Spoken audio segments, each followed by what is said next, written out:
I'm Tanya O'Rourke live at the Hamilton County Courthouse where the Ray Tenzing trial picked up again today. So actually tomorrow will begin the 8th day of testimony. And I'm joined by Carl Lewis, defense attorney.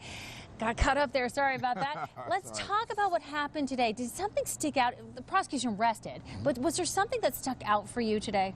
What shocked me is that, again, as I was saying earlier, it's not the quantity of witnesses, it's the quality. And the state believes that they've met the burden of proof. In the case, when I heard that the state rested, I was shocked. I said, they've rested already? And maybe in the back of my mind, I'm thinking, a case of this magnitude, there has to be more evidence, more testimony is going to be presented. But that's what shocked me more than anything else. Perhaps they think they've made their case already. They've met their burden of proof. Okay, so tomorrow might be the very first time, or the first chance for Ray Tenzing to take the stand. You believe he's going to be the last witness called.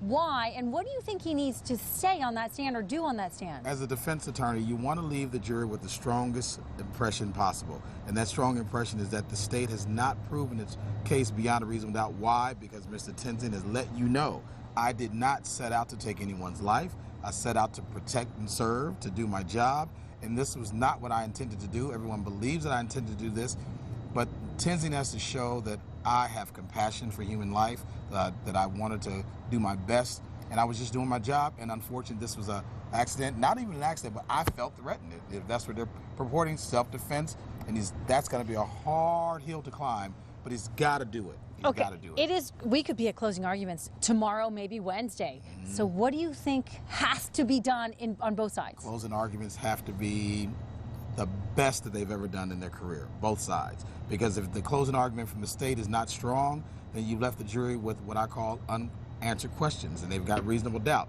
On the defense side, you have to become passionate, you have to become strong, and from the heart. This man was in fear for his life, and he did what anyone else would do, and that was to try and get home to his family. If that doesn't come across as strong, then it could be a bad day for either side.